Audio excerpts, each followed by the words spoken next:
So hi everyone, my name is Jessie, and today's topic is, of course, how I handled my first job with imposter syndrome. And if there's no questions, we'll just get started. Okay, so first of all, I do talk very fast when I get nervous or when I get excited. So slow me down anytime if you think I talk too fast. And to be honest, I'm nervous right now. You're not alone. Sure.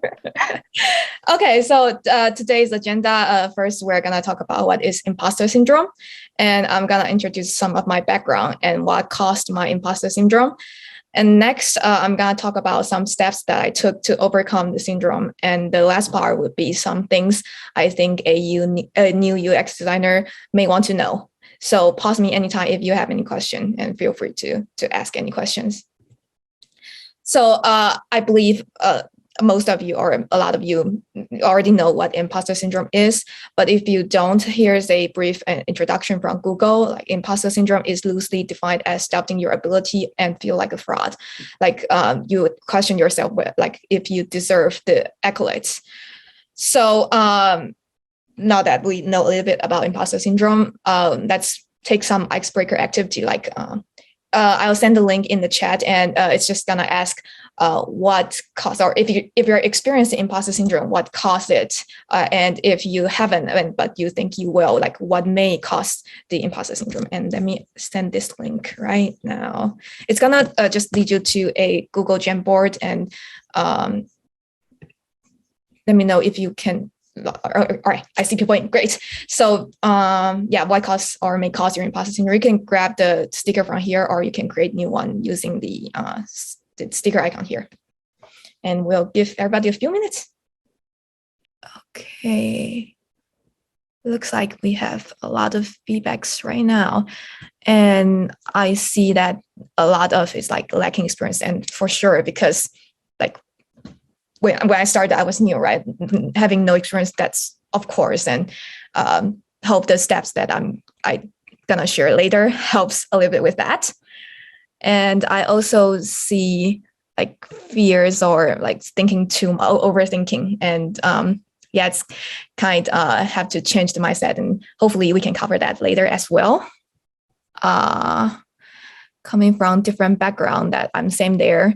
Lacking skills, and then perfections, and same thoughts I have as well. Cool.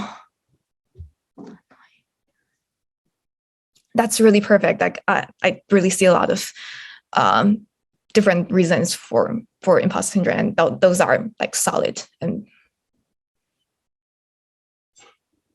cool. All right, that's great activity.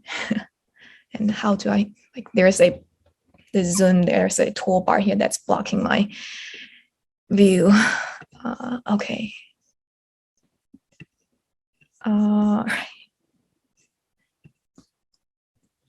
Okay, now that I get the sense of what caused everybody's imposter syndrome, and I'm gonna share mine as well, and hopefully some of the steps I took or some of the experience that I have could help you.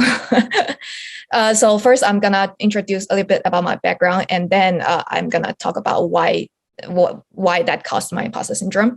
So my background, like I got my bachelor's degree in library and information science, and my master's degree in human computer interaction at University of Michigan School of Information. So if you're not familiar with UMSI, it's basically a school for UX. So till now, I have 5 years of work experience, and I'm now a senior UX designer at Daysmart in Michigan. So what caused my imposter syndrome? Like I mentioned, my undergrad is library science, so it's kind of a different background from UX.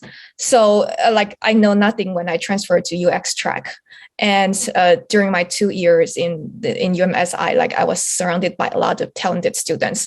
Like when I talk to them, I can feel like they know a lot. They have a lot of thoughts. They have a lot of ideas, and they know exactly what they want to do. But looking back at me, like I know nothing. I have no thoughts at all. I don't know what I'm doing like at that time, right?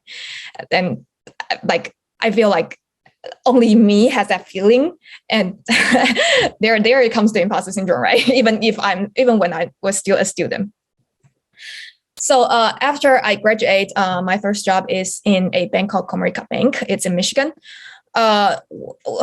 Although I'm hired, I actually have no financial background. Like, I don't know those financial terms, those abbreviations, or how does things work in financial world. Like, I know nothing about that. And I have no work experience at all. I mean, intern, yes, but real work, not actually, not in US or not back in my home country. And from my accent, you can probably tell that I'm not native speaker. So there are some language barrier for me as well. Like, you can imagine, it's a pain when you try to act something and you don't know how to describe it. And then it's just my personality. I'm like a little bit unconfident, and I'm too shy to talk to people. So those are kind of reasons that cause imposter syndrome. And I mean, like everybody else, like lack of experience, or from different background, or like what else, like want to be perfect, like that, right? So all those are the reasons, and those are like really, really solid reasons. And so yeah, I mean, all those leading me to question myself, am I qualified to do my job? And I'm gonna share some steps that I took to ease my anxiety. And again, those are all from my personal experience. If it's helpful for you, then that's great. But if it's not helpful for you, I hope you can still get some inspiration from it. So first, I think like I've seen some stickers saying I'm not familiar with the tool, but the very first step I took, and easy step you can take as well, is to get familiar with the tool, right? So back at grad school, I use Sketch more often, but on my first job, our company, we used Azure at that time. And I know not much about Azure. So when I first get started, I tried to like be familiar with Azure. And then, I mean, not just how to do, like where to find a feature and shortcuts, like basic things like that. I also try to look into some advanced feature. I think I kind of remember there's a feature called variable. Basically, it's just in your mockup, you can type into the text box and the system will respond, or the mockup will respond with certain message, that kind of thing. And I mean, my team member doesn't really know that, and I feel like not a lot of people know that, but I try to look into those advanced function or those advanced feature and put that in my mockup. Try to do that. So all those researches or works is that I try to make myself be able to make mockup quickly and explicitly. And I mean, this very first step, mastering in those tools, already make you look like a professional, right? And the second step I took is make delicate mockup. And that's like the reason why I want to make mockup quickly is because I have a lot of mockup screens to make. I try to make a mockup screen of every possible steps and try to think of every possible use cases and how to address them. So I remember that the very first task I was handed is to create a HSA online portal. And so when I first hear that, I try to create a user story, like steps from starting from signing up and logging in, checking your balance, or changing settings, or changing like profile settings, things like that. That every step, and make mockup screen of every possible steps. And then I also try to create like rare use cases, like what if the user type in the wrong credential when they sign up, or what if the employer give the employee the wrong credential to let them sign up, like things like that, just as an example, just some rare cases. And I mean, that's what I use the variable feature of Azure for, like on the screen, depending on what the user types in, it will show different messages, and like try to make screen of those messages or try to just show those messages. And I think it's also a good training on how or what to think when I'm doing the design. So now nowadays, when the PM comes to me and asks me to do something, the very first thought I have is, what if the user does this, or what if the user does that? And it helps me get into the topic quickly, and I can ask questions with the PMs and just ask questions during the meeting quickly. And the last point here is I try to make my mockup pixel perfect. And again, it's just because when you show it to your team member, like they'll feel like you're well prepared and like just leave them good impression. The next step is observe and ask. I try to observe and ask as many questions as possible. So again, it's just, how do you make your mockup look good? You want it to be consistent to the product your company have right now, right? So by observing the look and feel of the product, you are able to make mockup that at least be consistent, like mockups that's consistent and that probably looks better. And not just observing your company's product, but also observing the competitor's product. But then it's not, it's less about the styling, but more about what do they do on a certain feature, or how do they solve the questions that we also have. Right? And during my own time, I also try to make a mini project of redesigning a page or a feature of our product. And it's just getting hand-on experience quickly, because if you're going to redesign, you probably need to figure out the page structure first and figure out some styling, some components of the product. And it's just a way to quickly get familiar with your product.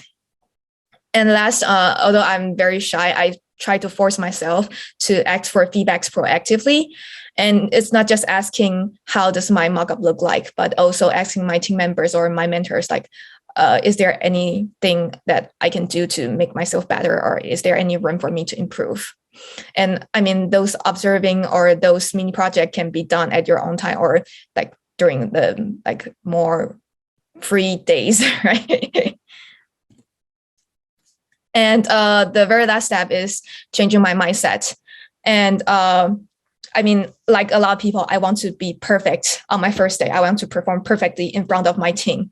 But I figure that's not actually correct. And because no one's perfect when they first do something, right? Like, and to be honest, like I still remember that there's a sticker on the Jamboard that says, like, all my team members have more experience than me. And for sure, because you are new, right? And your team member, they all have more experience than you. So they know what it looks like when it's new, and they know what mistake like new designers will make. So actually, they won't blame you for that, because they were there and they know. So I mean, they understand. So I'm after knowing that, I'm less afraid about making mistakes and just trying not to be perfect.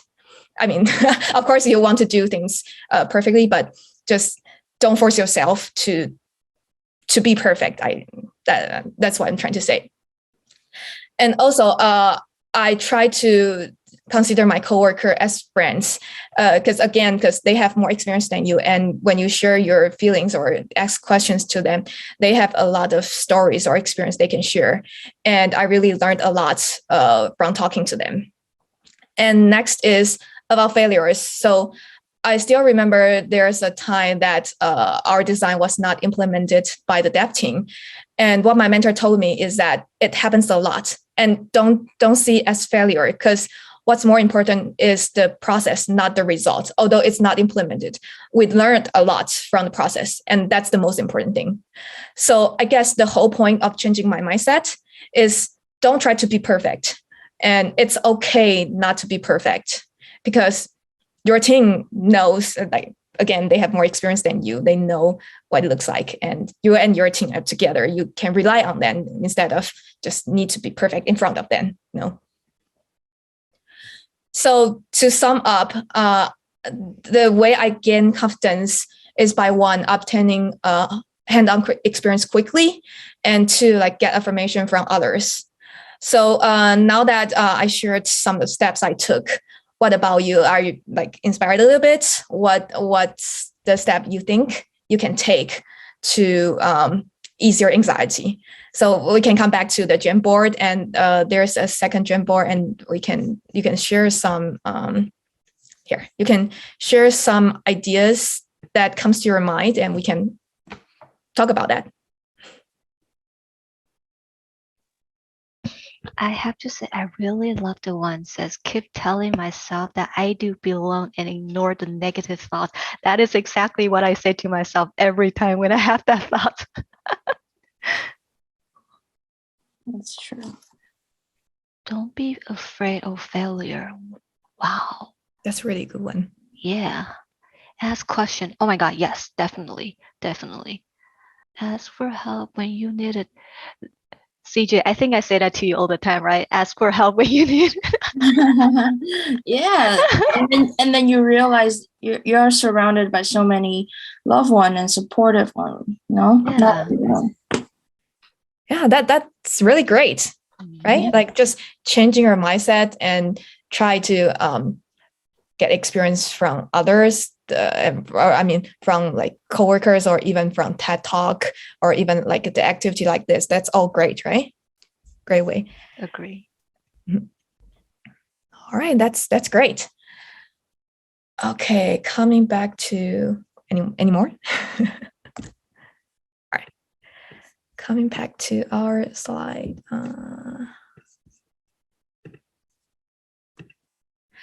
All right, so now that I'm more senior and I have experience working with new UX designers, here are some questions that I get asked often.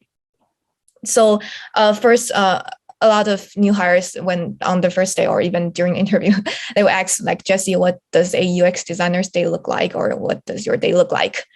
And I guess before I introduce my day, I want to introduce this idea of Scrum, which is a project management method. If you already know what Scrum is, that's great. But if you don't, I think the core idea of Scrum is dividing time into sprints and plan your work within sprint accordingly. So, I mean, it depends on company, but typically a sprint is 2 weeks. So depending on when I'm in this sprint cycle, at the early spring, I would attend a lot of the Scrum meetings, Scrum events like spring planning or retro. Retro will be near the end of the Scrum, but like spring plannings or sometimes even Dev Scrum. That's about it. Anyways, and I will also do some user research and comparative analysis, and a lot of time in my day is, of course, doing the UX design. And then after that, talking to the UX team and talking to the PM and iterate on my design, and talk to the team, talk to the PM and iterate on my design, and again and again and again, right? A lot of that. And also near the end of the spring, I sometimes would be asked to review the feature before it get released. So what I'm trying to say here is that your day will be a lot more than just doing design. It will be a lot of meetings and talking to the devs, or I mean, maybe not the devs sometimes, but to your team members and to the PMs. Next question I get asked often is, how do I communicate with team members, or how should I communicate with team members? And my number one recommendation would be, don't be afraid to ask. And I'm gonna share a story I have with a new hire a few months ago. So the new hire was hired to take over a project that I worked on before. So when he first get started, I expect that he come to me and ask a lot of questions, and I'm more than happy to help. Really, like I can overwhelm him with all the details if he come to act. But unfortunately, he didn't. He jumped directly into the design, and then after a few weeks, he came to me and said, "Jessie, can you review my mockup?" And yeah, I'm happy to. And I would say the first thing that came to my mind when I see his mockup is that he could have saved a lot of time if he can ask in the first place. I mean, of course, he came up with some great ideas, and I really love those ideas. But it's just some styling and interaction that is not consistent with our product. And it kind of ties back to what I mentioned, like observe the look and feel of your product in the previous section, right? How you want your prototype to look good. It's just make it consistent with the look and feel of the product, right? So yeah, I mean, if he can ask me in the first place, that would be a lot. That would be very great. I'm very happy to help, and I believe most of the senior designers or most of people are happy to help, and that could really save a lot of time. And next, I like to think aloud when I talk to my team member, and of course, my team member like to think aloud as well. And the benefit of that is, of course, we can catch possible mistakes before the topic gets too deep. And also, I like to use whiteboard to draw or to write down any thoughts I have and use that to talk to my team member. And it's just because people are visual animals, they know better what I'm talking about if they can see my drawing or my design. Next, I like to prepare a use case when I talk to my team member or even when I talk to the PM. It's just easier for your audience to be in the user's shoes because they have that scenario, they have that story, and it's easier for them to ask questions in the user's perspective. And lastly, I think it's okay to ask the PM for a little bit more time to do the design. And it's just my personal trick. Let's say if the PM comes to me and say, Jessie, can you do this mockup or can you do this mockup? And if I'm sure I can make it down by Wednesday, I would typically ask, like, can I deliver it by Friday? Like just 2 days more. It's still a reasonable deadline, but having those 2 days, it's just gonna help you revise your design or improve your design, or even show it to your team and get some feedback from it. And to be honest, if you cannot really finish your design on time by Wednesday, those 2 days are there to help you, right? And when I'm writing all those points down, I just figure that those are the same tricks for job interview.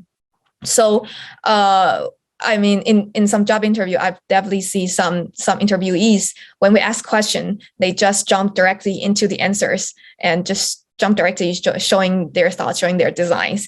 But that's not really what we want to see. And both my coworker and I agree that we want to see the interviewee asking questions, because we're trying to see how it will look like if we hire you, how it will look like when you communicate with us, right? And if you don't ask, then we don't know what your thoughts are, and we cannot explain more to you. So if you have interviews soon, if you have interviews soon, like just keep it in mind. Don't be afraid to ask, and don't try to be perfect. It's okay to ask, and it's also okay to ask for more time if you really need to think. Like you need to spend some time to think about the question. It's okay to ask more time for that. And yeah, I mean, same, like think out loud. When like whatever you're thinking, think out loud and share the thoughts with the interviewer, and it's just helping you or helping them talking to you, or help each other talking or communicate with each other. And yeah, those are the points I have for how to communicate with the team member, or even how to communicate during job interview. And I guess now, like, what are the things that you want to know as a new UX designer? Feel free to leave a message in the chat room, or just raise your hand or unmute yourself and talk to me. I'll try to help if I could. I have a question, like just from what you just said, Jessie. What kind of question is you work in a team, like you guys are in a team, you will love the interviewee to ask that, brought up some like curiosity of like, that's a great question. Like, what kind of question would you recommend? Like, can you give us an example to show like, that interview is trying to, understand more about this project? I mean, example I can think of, and again, it's just my previous or the previous interview with a new hire, or not a new hire, with a candidate. So we introduce a pattern that doesn't really work, and we try to ask them to improve that. And like just some question like, what's the first step the user is going to do, and what's the following step of that? Like some details about how you use this function. Those questions are good, right? And I love to hear that, because that helps me understand that what you're thinking, and that helps me understand what the user might be thinking when they do each step, and we can possibly catch errors or have some feedback on those steps. So what I'm trying to say is like, even those easy, detailed, simple questions are good. Hey everyone, on behalf of IterateUX, we would like to thank you so much for watching this week's event. If you like the content, please leave a like and subscribe. We'll have events every Thursday at 5:30 Pacific Time. Join our Discord in the description to find out more.